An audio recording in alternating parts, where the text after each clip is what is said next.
Audacious Rebel.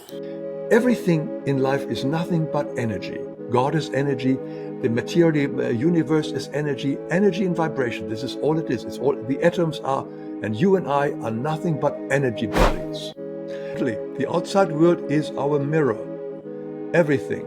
And anything that gives us an emotional charge, it can be also positive charge, tells us something in us is not totally in harmony, is imbalanced. Every time I am thinking, feeling, acting, sensing against the law of love, every time I'm creating what we can call karma. Love, it's selfish love. It's selfish love, and our ego gives us this love. I want your love. I give you my love. It's trading very often. You Yes, give me your money, and I transactional. will, I Yes. will give you whatever sex, whatever is necessary. It's not love. No, this real divine love is very, very different. And we Audacious Rebel.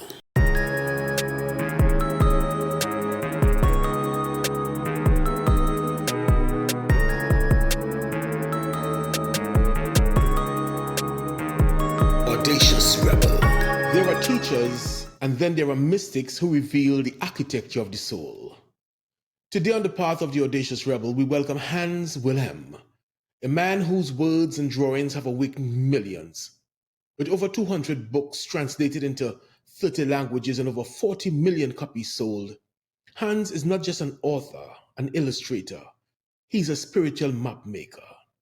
For over 13 years, through his acclaimed YouTube series, Life Explained, he's created over 170 short videos watched by over 200 million people, drawing out the spiritual laws of the universe in ways that's simple, visual, and unforgettable. His mission is clear: to inspire us to see the bigger picture, because when we realize how it all fits together and that there is no mistake, we begin to grasp the perfection and love at the core of everything. Today, we journey into the chakra system, the aura, and the law of correspondence. And if time permits, we'll explore the ego, not just to understand life, but to remember who and what we truly are. This isn't just a conversation, it's a mirror. Hans Wilhelm, welcome to the path of the Audacious Rebel. Oh, thank you, Govan. I'm delighted to be here with you today, and let's explore some spiritual stuff. And what do you call me, a spiritual map maker? I never heard that one. That was great. That was interesting. Yeah, yeah. Hans, it's truly a gift to have you here. You know, in our last season, we explored crime, not just as an act, but as a symptom of something deeper: the human condition, distorted behavior, and disconnection from self. And what became clear is that you cannot fix society from the outside in. You have to start with consciousness, with the invisible forces that shape how we think, how we feel, how we act. And that's why this conversation is so important, because what you teach about the ego, the aura, the chakras, and the universal laws aren't just abstract ideas. They are living dynamics that influence how we show up in the world. They impact our choices, our relationships, our health, even the systems we built. So, for those listening who may be new to this, I invite you to not just listen with your ears, but with your inner awareness. Because what Hans shares helps us understand why we do what we do, and more importantly, how we can evolve beyond the chaos. And to begin, I want to start with one of the most foundational truths you have spoken, Hans, about the law of correspondence. Could you open us up and explain what exactly is the law of correspondence and how does it shape our understanding of reality? Yes, let us start. As I said, I'm usually somebody who does it visually, who illustrates it visually, because reading the text is always more complicated for me. But when I see it visually, how everything connects, like in my videos on karma, where I show that somebody hurt someone else, etc., and how it's recorded in the Akashic records and the planets and how it's coming back, then it becomes very clear to me. So I'm now using again the explanations without my illustrations, and I hope I can convey them correctly as much as I can. When the law of correspondence is probably the most important law, which I think ought to be taught in every school, because the moment we understand the law of correspondence, everything in our life changes in the way we see the world around us. Why do I say that? Our egoistic mind has a lot of negative thoughts, negative programs, which we may have inherited from our parents, from our environment, judgments, fears, worries. All these are energies, and they radiate out from us in our aura. And everybody surely has heard we have an aura, which is sort of an energy field surrounding us. And that energy field is mostly made up of the programs of our cravings, of our thinking, of our worrying, of our emotions. It is a very colorful kind of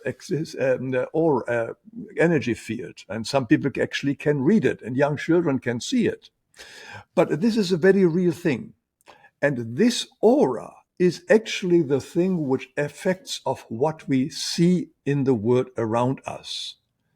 Because the aura is like colored glasses through which we see the world. We see the world through the programs, through our beliefs, through anything which we are internally. We do not see the world as the world is. We see the world as we are. Right. So in other words, if I see somebody who has a certain behavior pattern which upsets me, that is a sign that there's something in me which is similar, because that is what the picture of the law of reflection sends back to me. It reflects back to us all the unloved parts in ourselves. Anything or anybody who upsets us, who gives us an emotional charge, is coming into our life so that we recognize our own unloved components, and we have to clear that up, forgive them, and make the best and bring them back into the love vibration. That's in a nutshell. So the outside world, what we see, we can only see ourselves in the outside world. We cannot see beyond our aura. So when if two people look at the same scene, they do see two different scenes. Everybody sees only himself in that scene. So when there's a person, and there's a third person there, somebody may love the person and the other person may hate the person. Now the third person is neutral, but everybody sees only themselves in that person. I hope that's That's come deep. clear That's really deep, Hans. without drawing it. That's deep. That's deep. I'm trying to grasp all that you're saying here based on how we have been conditioned to identify reality. Because you're saying that all that we experience is really like a reflection of ourselves.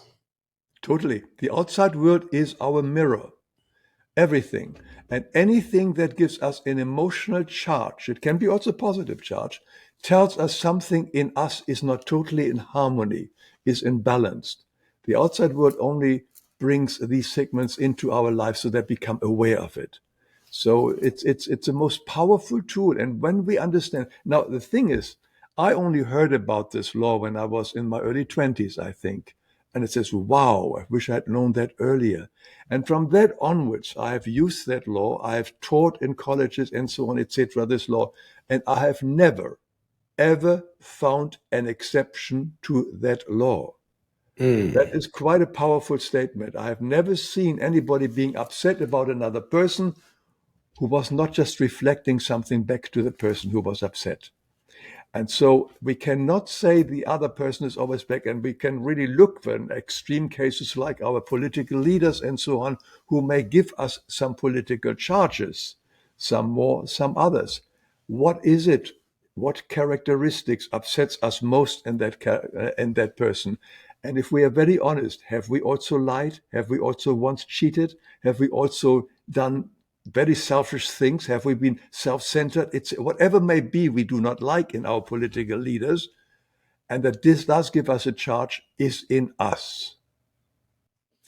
So you think that it actually affords us an opportunity to see aspects of ourselves that typically we would not see on our own.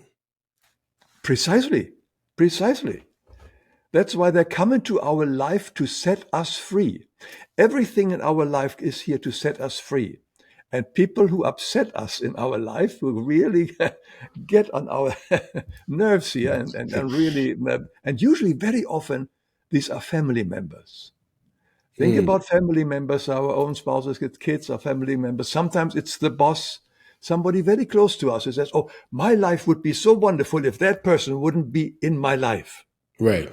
That person is only there as an angel to wake me up that I still have to grow in my love. As an Express. angel, you say. It's an angel. We're all angels. But they're Right. coming here as an angel to us in a physical form because they're here to set us free. They may annoy us, they may lie to us, they may cheat us, they may hit us even physically. Now, take this example of physical hitting, like, for instance, wife beating, or somebody is really physically hitting their spouses. What is that hitter basically the message sending to the person who receives the hits? He is expressing what the person who is being hit has impressing all the time, because that person always has I'm no good enough, I'm not worthy, etc. These messages are so Mm. strong in the person that life eventually says, you don't realize these are the wrong message you give yourself. You are a worthy being, but you continuously put yourself down, down, down. So I'm going to send you somebody who physically beats you so that you find out this self-knocking and self-putting yourself down is really not good for you. They are expressing what we are impressing or You know, it's depressing something. or It's something you'd mention. Is really something that you'd use domestic violence as an analogy to identify how that law works, because this is something I recognize. I mean, I've been a cop for over 25 years, and I recognize a pattern. You know, I would have seen victims of domestic violence, let's say a woman being involved in a relationship when she's being abused. And eventually, over some years, she may have developed the courage to leave that relationship. But the next relationship she gets involved in is similar to the first one. So the question I always ask, why do you keep selecting people like this? Because you're jumping from one person to the next, and all the experiences seem to be similar. And I've even seen instances where persons left one country, migrated to another, and still got involved in the same situation. So you're saying that that person, and I'm putting victims now in commas, because I'm wondering if there are really any victims, or we actually draw to ourselves these situations to learn lessons, and that's what the law of correspondence is saying, right? perfectly. And if you know the person who has got marrying or getting involved in the same person, if you know her or him closer, you will probably agree with me that that person has a very low self-esteem. Right. That's the problem. A very low self-esteem, that it continuously being knocked. And remember, because they have forgotten who they are. They have picked up some programs from their childhood, from parents, and environment, maybe even previous lifetimes, which really gives them a very Hmm. distorted view about themselves. And not until they clear this up will they find another partner who does not have to beat them up to recognize it. So when we see that this horrific experience of abuse, of spouse abuse, which is really horrific, but deep down, it has a purpose for this person to wake up. Now, that does not justify the abuser. I mean, he Right. has to follow Right. the laws and whatever. I'm not saying that for one moment that this person should go free of that one. But the dynamic is very clear. So we always land up with people who have to teach us a lesson. And the other example, always this very wealthy person who always marries the same kind of bimbo and lives there for 3 years and marries the next bimbo and the next bimbo. It's Yes. always they also don't learn the lessons because they also have got a lack self-esteem. They need the visually beautiful woman, so because he feels not attractive. So there is this kind of this trophy wife is another typical example of where somebody who has got a very low self-esteem, and he has to compensate it with a very beautiful person. And it's the same law: self-esteem and self-understanding. Our ego puts us always down. You're no good. You're weak. You will never be anything. You will not allow anything, and you will not achieve anything, etc., etc. Unfortunately, we start believing it, and we identify with that. But divinity, God, Christ in us, sees us perfectly, sees us as strong spiritual beings, which we are. And that's the entity we should identify ourselves with, to realize the utter strength we have with the divinity, with the divine force in us, and that we can overcome all the negativity. God does not see us as a weak kind of a person with low self-esteem. God only sees us in our total perfection. And if we want Hans, to have approval from another person, we may easily find another wife beater. But if we find the want the approval and love of divinity of God, we will have somebody who sees us in our total beauty and in our total strength and power. so it boils down to individuals recognizing that essence of divinity within themselves and walking in the fullness of that.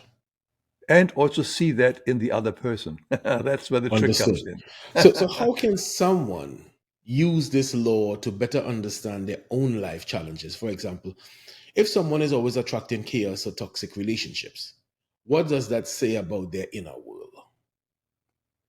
Well, I wouldn't guess if what happens to everybody has got their own kind of inner world, and they have to explore it. That's why we do have the emotional charges. And an emotional charge is really something to wake up. It says, hang on here. I don't like this person, what they're doing. I hate this person, etc. Or I admire that person. This is another thing. It can also go the other way. I admire this person who has achieved so much in their life and so on. There again, I put myself down, but whatever the other person has, I have as well. So I can achieve the same thing. But usually we are upset about something another person does, and that is a message in us that there is a similar vibration happening in us. Everything in life is nothing but energy. God is energy. The material universe is energy, energy and vibration. This is all it is. It's all the atoms are, and you and I are nothing but energy bodies. So, and when we have some so-called negative energy, which gives us painful feelings, sensations, we have to look at that energy. Where does it come from? What program do I have? What do I have to believe that this is true? What do I have to believe about myself? If that person steals and I hate the stealing and so on, what do I have done in stealing? Where have I stolen energy from another person, attention from another person? Have I done something very similar? So find out precisely what it is, what upsets us in the other person. And in our mind, we go through it. I've done it too. And maybe there are moments where I have to go and ask for forgiveness, or even I have to forgive myself to really undo this or change the course. Because everything out there is medicine for us to help us to come home. Everything is here to set us free. You know, Hans, you're speaking this so easily, you know, but the average person who does not have that understanding, how, I mean, presently in the news, we have this situation with the legal matter with Puff Daddy and Cassie. And the question is being asked, why did she stay involved with this for over 10 years? Was she asking these questions to herself? Was she trying to make that effort to evolve? How how do people shift from that low self-esteem and recognizing that where they are is what may be drawing these issues to themselves and actually evolve to something more, the essence of the divinity of what they were designed to be? Well, that's what I said at the beginning. Unfortunately, it is not done, but the most important law, the law of correspondence, is something we should learn at school Okay. very early. We don't learn it at home, maybe, but at school. I'm sorry that she doesn't know it either, but she is a typical example of what we discovered earlier, that she obviously has a very low self-esteem. All the beauty and all the power and the money does not overcome the point that a person has a very low self-esteem. Otherwise, she would have never permitted what this guy has done to her. Right. And therefore, it is something, but let's be honest, German, here. What I have explained, that the outside world is nothing but a mirror, and what upsets us is in us. It's very simple. My teacher Gabriele always said, God is ingenious simplicity. There is no big secret about this. It is not very difficult. We don't have to go from A to B to C to Z. Everything is very clear once we understand it. And when we understand that the outside world is a mirror of ourselves, suddenly everything becomes clear. But we are not taught that way. We are unfortunately taught here in America, unfortunately, the blame, the victim kind of things. I'm Hmm. always a victim of somebody. It came from the 60s. This is my theory. When we have got when suddenly they had all the shrinks developing from colleges, and everybody has sort of to blame their parents or whatever. And then we also had the lawyers. So we had the lawyers and the shrinks, and they taught the Americans, you are victims. Because until that time, Americans were very energetic people. They really founded this country. I mean, and they traveled across the country and built the cities and towns and factories. And they didn't never really saw themselves as victimhood. But when the 60s came with all the shrinks, the therapists and all the lawyers, suddenly everybody has to blame their parents of not having had the perfect home and the perfect upbringing. But that's my personal view on this one. So this, I don't know whether I got this you. holds scientific proof, but we unfortunately believe in this victimhood thing. And yes, from the certain perspective, there is a victimhood. Like this lady you mentioned earlier, she in with Papa Daddy, she was a victim from this beating. But we have to go deeper and so on. How does this situation comes? And the gentleman needs to have to learn his lesson as well. He also has a problem there by having the need to empower someone else. And this is another topic of soul possession, which I think is the case here, but that's a totally different program we can touch on, because I think he himself is not himself. He has been possessed and sort of initiated by other powers. But that's a very dark subject on soul possession. I do have several videos on that subject, but it is a very common kind of thing of people who behave extremely negatively are very often not themselves. They very often can be used by earthbound spirits, by demonic spirits, and because all this gives them energy. It's a different topic. Let's stay where we are. Hans, I want to question our physical health. Is it also aligned to the law of correspondence? Can illness or disease reflect something as well due to our emotional or energetic field? Very much so, very much so. We do have sayings, for instance, when we say, I can't stomach that person, when I've got some stomach ache, it's something like this, or I don't want to hear, I can't hear them, having hearing problems and so on.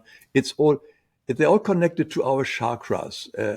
And our chakras are the little 7 centers in our physical body, in our soul, which send out divine energy via the nervous system to all the organs. And when the organs no longer get enough energy, enough divine energy, then they sort of starve and they get sick. So we can look at that as well. So the 7 chakras they also have got some ethical qualities. And if we look at the ethical qualities, we can find, like, the lowest one is on order. Have I acted against the law of order? Am I disorderly? Am I chaotic? The next one is will. Am I self-will or divine will? What am I doing in my life? Is it all selfish? And then can wisdom and intellect. So one can go through all those 7 chakras and see that, yes, there is a direct connection in our illnesses with the way we behave and what we think and what we believe. So the outside world can also initiate that in us as well, by just sort of what upsets us. It's the same thing. You know, you mentioned chakras, and indeed, this is one of the topics we have intention to discuss on this show today. Um, but the term chakra, you know, we have a society that is primarily religious, more so Christian, and we have heard the term. The term have been heard, but there's a taboo, um, as if there's something negative or adverse about it. Where does this chakra, what is the origins of it, and is it actually something within the human anatomy? Can you explain more about the foundations and the history and the meaning of chakras? Gurman, I think you mentioned a very important point. I think we have to begin a little bit earlier here. You are right. In the Western world, the word chakra sounds a little bit strange, Eastern and so on, and maybe spooky, and because we believe it is not a Christian teaching. But that is far from truth. Christ taught the chakra. Christ taught reincarnation and karma. He said it very clearly. Karma is nothing else than the law of sowing and reaping. That is the law of karma, which we call karma. And karma seems to be something negative in our Christian society, but it's the same law which Christ spoke about. And he also spoke about reincarnation. Unfortunately, the churches have taken that out, the teaching of reincarnation. Therefore, many of the churches today, Christian churches, don't teach that. But Christ was very clear about reincarnation and clear explained it. And the information that, let's say, the teachings on which I base my short videos are coming all from Christ, from Gabriel, via Gabriele in Germany, who died last year, but she has brought many of the original teachings which Christ could not teach because the consciousness of the people was not quite there. So, for instance, this is a very thick book. It's called The Great Cosmic Teachings of Jesus of Nazareth to his apostles and disciples who could understand them. This is a much deeper teachings, which it of course includes reincarnation, chakras, etc., etc. And what I said earlier, the law of correspondence and so on. All this he taught. Much of it has been taken away in the Bible. And it wasn't even the Pope who took it out. It was a king. I think King Leo was I got it here. Oh, I don't want to say anything wrong. In the 5th century, who took it out because he considered himself to be a leader. I made a video on how reincarnation was, that Christ taught reincarnation with all the details there. It's too long ago to know all the exact details of facts there. But fact is that Christ taught reincarnation. And when reincarnation, he also spoke about the energy fields which we have. And he does not call it chakras. He calls it consciousness centers. And in a short way, basically the consciousness centers are a reflection of the 7 powers of God. The 7 powers of God, Spirit, we call it the Holy Spirit in the churches and so on. They consist of those 7 powers which are in the 7-dimensional reality. That is our true home. And now these energy fields and these energies we have given in our 3-dimensional world, which is very low, bringing it all down to a very low form of understanding. We gave them certain characteristics so that we can grasp them better. The one is order, the energy of order. Then comes divine will, God will. Then comes wisdom. And then comes earnestness. Then comes patience, love, and finally mercy. These are the 7 powers of God. And you and I are made out of these 7 powers of God. This is the energy which feeds us through our chakra system, through our nerves, and gives us our life. It is God's energy which we are made of and which we are also needing every moment of our life. And that is feeding into our physical body and keeps our physical body alive. It starts coming in here at the crown of our head, close to the pituitary gland, and it flows down on the left side of our body, all the way down, right down to the collective basin, and then goes back up again and to the top. And as it travels down on our body, it goes through 7 centers, consciousness centers. East calls them chakras, the same thing. But the East have known it much, much longer for all the time. But Jesus brought it very clearly and spoke about the consciousness centers. And each consciousness center feeds certain area in our body. The energy goes through our nervous system into our hearts, into our lungs, and goes on to the stomach and the lower ones, etc., etc. So on the top in our brain, our ears. So all these organs of our body are fed by this energy through the chakra or consciousness centers. These consciousness centers are turning in a clockwork order and are alive. Now, what happened actually, over millions of years, these consciousness centers got slower and slower. The rotation got slower and slower and slower. And there was a point that they eventually stopped and would reverse. And if that would happen, that would undo all of creation. And that's when Christ came and gave us what we call the Christ spark, which he did when he was on the cross. Every soul in the lower astrals field has got this Christ spark in the vicinity of our heart. And I have made a video about this one. Anybody who's interested to see how it all actually works is in that video called The Christ Spark on my website, lifeexplained.com. And from the Christ spark stopped this reversal of the chakras and gave the body, each body, every soul, more energy, so that we can have once more energy to undo all our stuff and return back to where we came from, to the absolute reality, the seven-dimensional reality. That is our home. That's where we all return, because the reality we are living in here right now is only a temporary reality. It is unraveling sooner or later. Planet Earth is close before, is soon becoming more unraveling, changing into a higher dimension.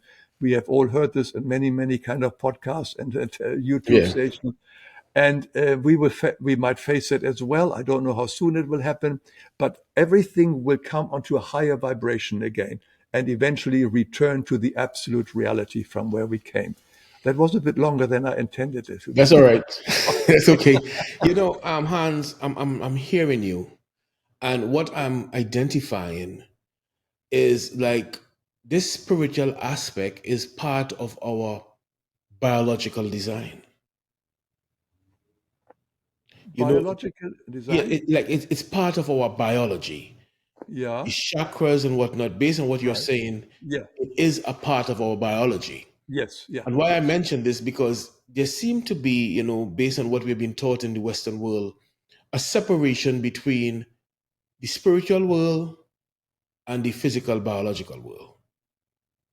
But what you're saying is that these spiritual aspects are part of our biology. Yeah, it's everything around us is basically spiritual, but our ego sees only the physical world and we think the physical world all there is. But the physical world is, as I said, only vibration, very small vibration. What we can see from the energy, the light, is only a tiny little thing compared to the vast ray of vibration which we cannot even perceive. So we perceive only a tiny fraction of reality, which we call three-dimensional world. But the rest is all vibrations and energies and surrounding us, penetrating us. There may be big planets of different vibration Mm, going right through this planet Earth, right through us, and we don't even are aware of it because we are only focusing on a tiny aspect of vibration, which we call our reality, our yeah. world. But we are According much bigger. to the access we have to the electromagnetic spectrum is Yes, actually exactly. less than 1%. Exactly. Yeah, it's So tiny. the majority of existence we have no idea of. Precisely. But it's But around us, is in us. It definitely influences us, and by all another means. thing that I think is very significant, Hans, is the fact that what you're saying is not subscribed or prescribed to any specific religion. And this is something I would always reflect upon. I would always say, in spite of what you believe, in spite of your religion, in spite of your race, your heart functions the same way. Your lung, your kidney functions the same way. And I think this is what objective truth should be. So, Uh, based on what you're saying, it does not matter what religion you are. You mentioned that Christ spark exists in every human being, right? yeah. No, you're absolutely right, Goman. I'm pleased you brought that up. Religion is unfortunately, in most cases, it has kept people away from awakening. It has given the form of community, which people like, but unfortunately, the teachings have not been the same because it's always there's a hierarchy, there is a membership, there is punishment, there's many teach eternal damnation. All this stuff has nothing to do with spirituality, has nothing to do with what Christ taught. Christ never wanted a church, wanted never because his path is freedom. He doesn't want membership. That's why what I'm sharing of this material I'm sharing of has no there is nothing to join. There is nothing. There's totally free, and because God, Christ says, the path to me is you. I am in you, and the kingdom of God is in you. There is. You don't need another human being.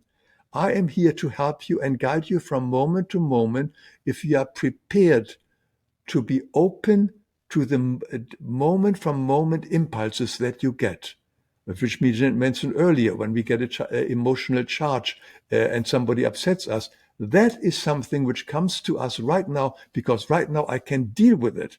I'm not intellectually having some spiritual kind of insights. I'm actually physically learning something right now. This person here cut me off in the traffic. I'm mad like crazy. Why am I angry about this? Where am I doing the same thing in my life with other people? Cut them off and don't give them a chance where I want to be always first. Things like this, very simple things. Right. So we do not need the organization. We do not need to leave a church kind of thing or a priest or anything. On the contrary, unfortunately, it was the priesthood which put Christ onto the cross. Yes, And something else. it's today as well. I mean, the fuss. I'm sorry, I don't. If you are Catholic, but I think we all agree that the fuss about the Pope and so on, election and so on, is not what Christ wanted. He didn't want to have a glorious guy there in a golden palace. No, everybody is equal. You don't need a holy father somehow to show you the way. You are as holy as everybody else, and there is nobody higher than anybody else. We are all brothers and sisters. Christ made that very, very clear. And if you ever have to put somebody above yourself, look within. Why do you need to do this? Why do you have to put somebody up Mm, above you? The moment you do this, to balance, you will have to put someone else below you. This is what yes. Hitler did. He made the master race, to create the master race and tell everybody in Germany he was so wonderful. He needed someone else to look down. And he found the Jews and the gays and the Romas, and to balance it. So whenever we put people on a pedestal, we know that we are putting someone else below us. And Christ said it very clearly, says, everybody is equal. You are all my brothers and sisters, and I am among you. Hans, you spoke about blockages on like interference with the chakras. How do blockages or imbalances in specific chakras influence our behaviors, our fears, patterns, or emotional responses? Could some of what we call personality traits actually be energetic dysfunction? Yeah, everything works. Every time I am thinking, feeling, acting, sensing against the law of love, every time I'm creating what we can call karma, sowing and reaping. It's a negative energy. And that negative energy stays in my aura initially. And if I repeated thinking, it then enters my body and my soul. And when it says entered my soul, the energy cannot flow to that particularly area, which is then becoming, it tightens up, it's overshadowed. For instance, if I have heart problems, there may be something, or let's say go in the stomach problems, there may be something with my intellect or with my will in a lower chakra. We have to look, my selfish behavior closes up the flow of energy in the various chakra points. And when that happens, the organs don't get enough life force, the God force, what I mentioned earlier, the seven powers of God. If they don't get enough, they get sick, and then sort of they just sort of can or are open to more sickness because they can no longer defend themselves, and viruses and bacteria can affect them and other things. So it is always our behavior pattern, what we are thinking, feeling, sensing, saying, uh, influences the vibration of our aura. What I'm doing right now, what I'm thinking, what I'm feeling, and the aura. And if I repeat that, it Mm, then goes into our body, into our soul. And there it becomes what we then call a soul shadow. We can also call it karma.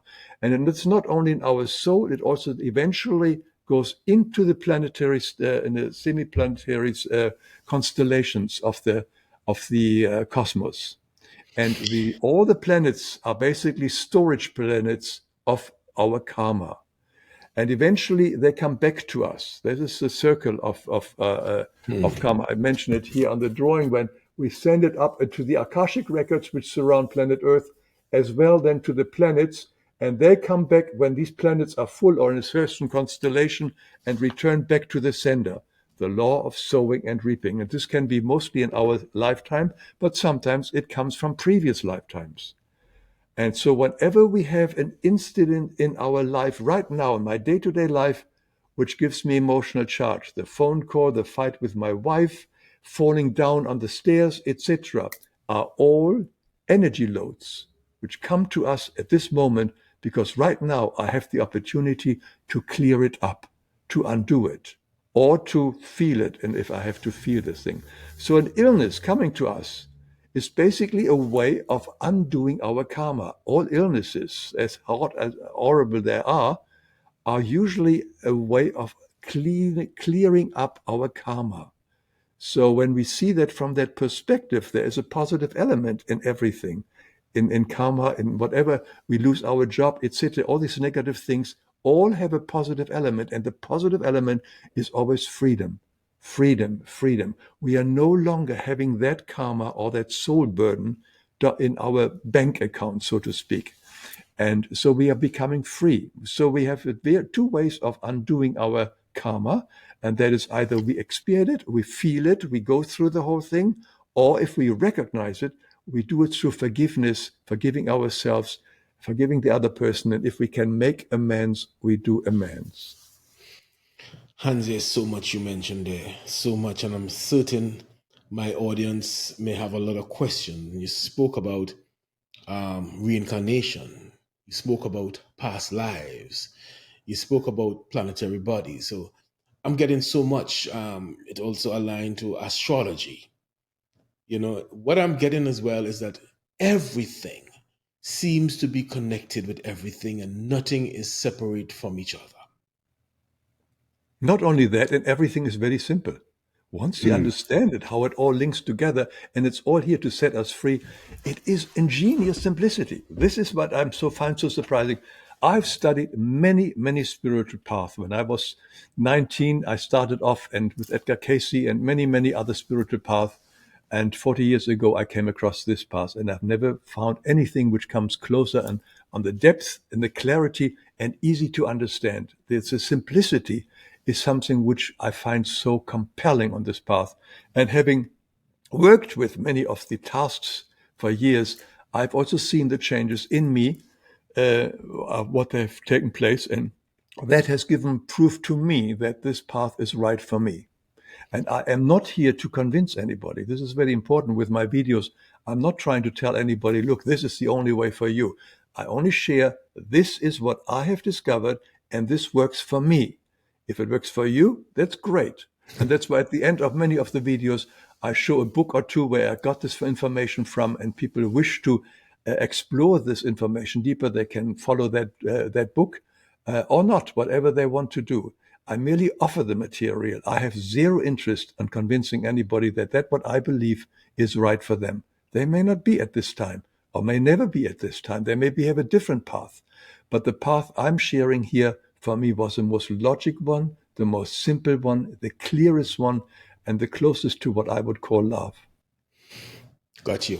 And when you spoke about the chakras, you're talking about you spoke about different like energies like control and pleasure and whatnot. Do you believe that humanity as a whole is stuck in particular chakra stages like root, be it survival, or sacral like pleasure, control? And if so, what would it mean for us to collectively activate the higher aspects, the heart, the throat, the crown? Yeah, I think we are very much. I think it's a good observation you're sharing that we are all individually stuck in certain patterns. We are, as a family, stuck. And as societies, we are stuck. We are definitely stuck in this kind of war play game, which we play from nation to nation. We believe someone is right, someone is wrong. We believe that we owe that land or that wealth, etc. And yes, we do have lots of horrific programs which are holding us back here on planet Earth, which we have never questioned. And that's the key element, basically, to question, is that true? This is what Byron Katie always says when something upsets us. The first question we ask ourselves, is that true? And when we are really asking ourselves honestly, can I know for sure that this is true?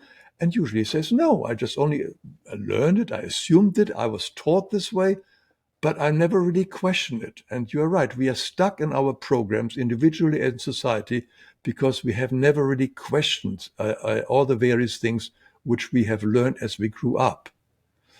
So I would agree with that very much so. And this is also with our chakras as well. We can be sort of very disordered, chaotic, and so on. I mean, chaos is war.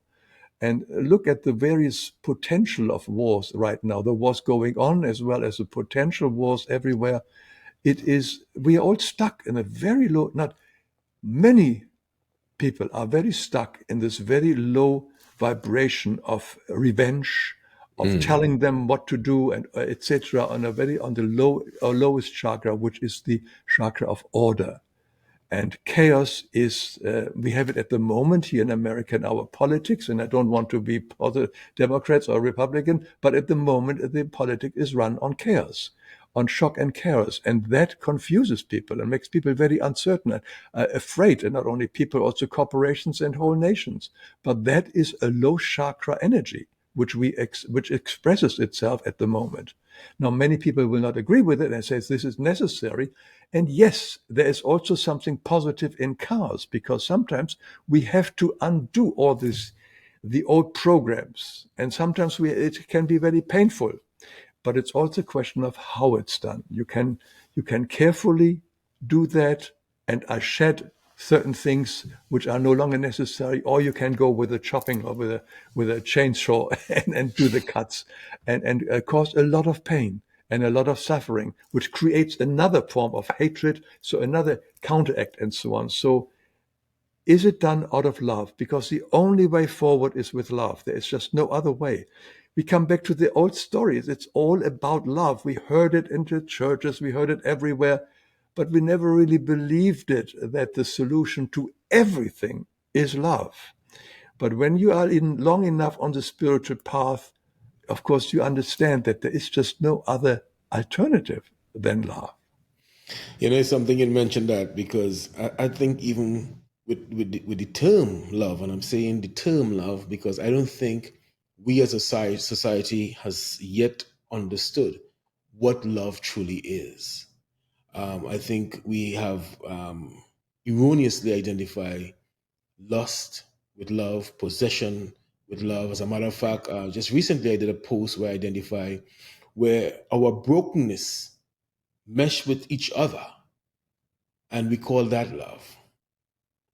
So Yeah, I it's don't, I don't, yeah, I don't know if we, as a society, a lot of people identify love put them in a lot of trouble. Love led me into a relationship of abuse, but yeah, no, was it really love? absolutely right. Yeah, love. It's selfish love. It's selfish love, and our ego gives us this love. I want your love. I give you my love. It's trading very often. You Yes, give me your money, and I transactional. will, I Yes, will give you whatever sex, whatever is necessary. It's not love. No, so real divine love is very, very different, and we are made of this divine love without any wanting anything in return, but just giving is sort of how we can maybe imagine God would be. Everybody has a different image, but God or Christ, this constant love, giving without wanting anything in return. We are not taught that. No, we always want something back. And therefore we have got these very screwed up ideas of what love is. But love is selfless. Love just gives. Love is unconditional, unlimited, and all inclusive. Unlimited, all inclusive, and unconditional. And that love is not, again, not taught at school. And this is something what we are by nature. This is how we are by nature. And whenever we do not act according to these characteristics of love, we are hurting ourselves and hurting others. We are overshadowing ourselves. We put shadows, garments over ourselves, and our true love can no longer then be expressed. understood. Hans, you've explored both the chakra system and the aura to some extent. How would you describe the relationship between the two? Are the chakras the engines and the aura the field, the charge, or is it more complex than that?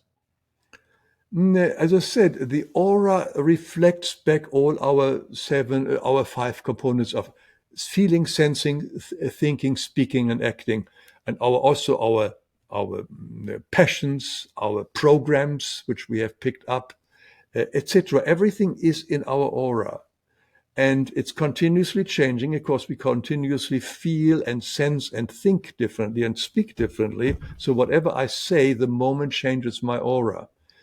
And if I do that repeatedly, anything negative, it stays in our aura and then eventually goes into our body, into our soul.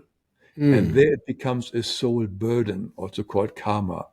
And as I said, then it hinders the flow of energy going through the soul into our body. As I said earlier, it comes through our nucleus here of the soul in our seventh chakra here, and then goes down the spine into the various energy centers. And if we burden our soul and cover it up more and more through negative thinking, acting, speaking, and so on, less and less energy can flow through our body and then harm our various organs. Are there any specific practices or things that we can do to cleanse or strengthen or protect our field from? I mean, we live in Well, a chaotic world.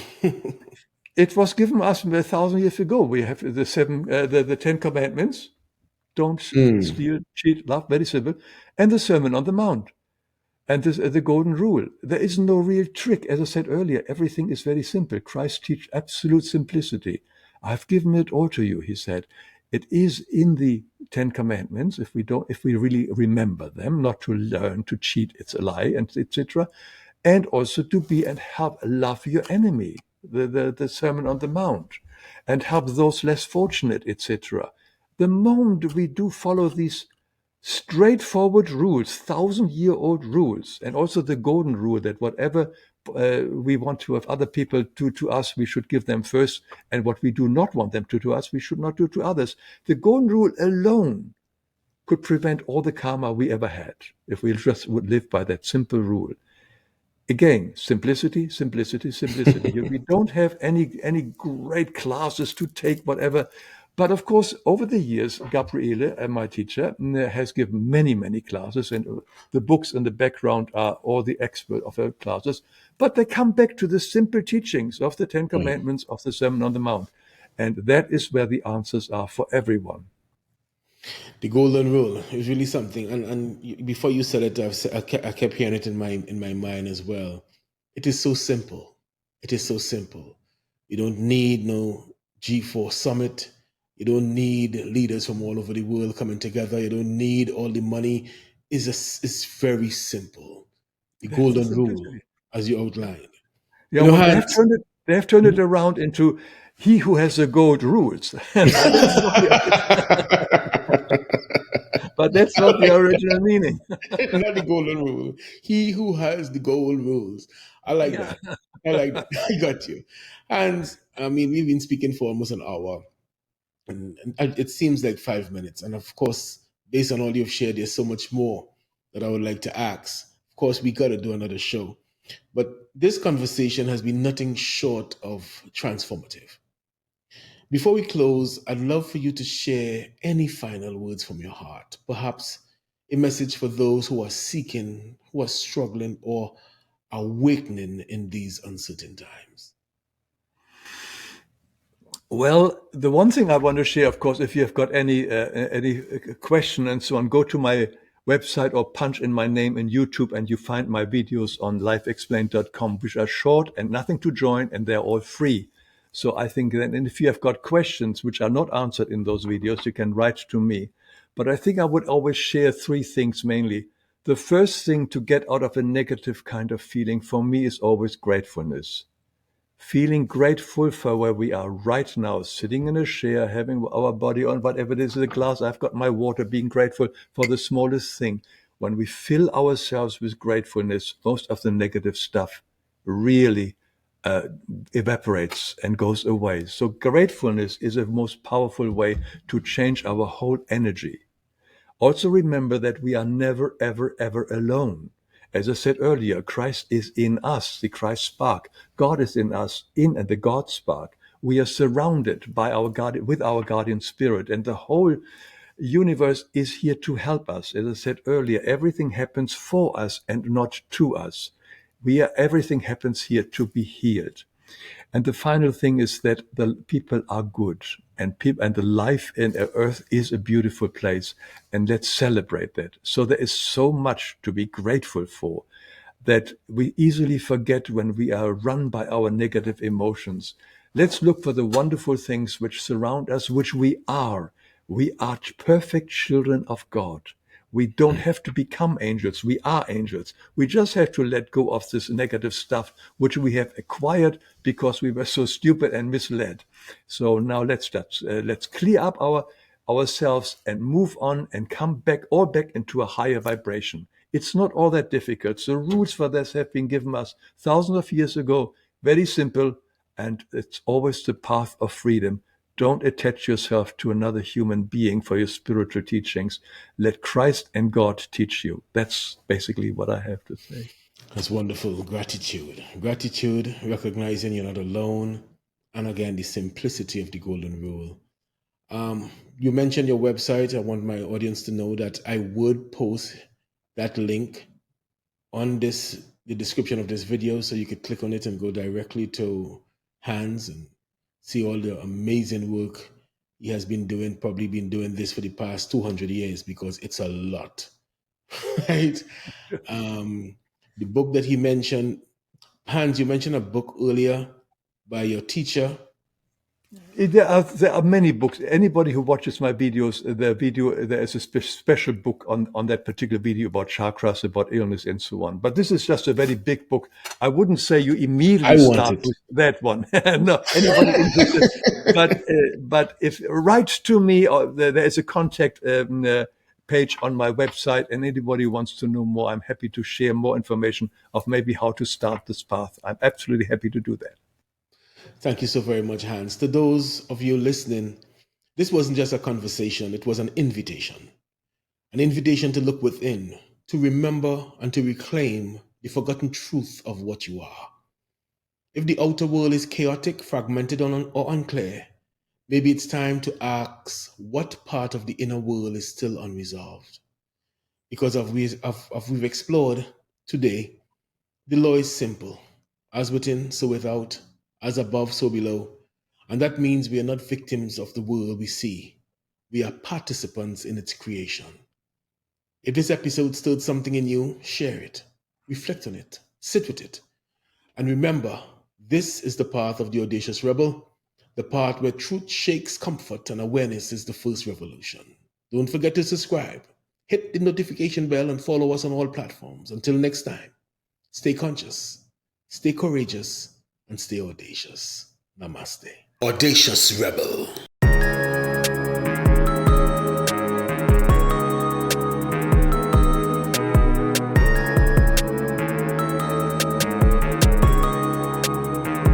Audacious Rebel.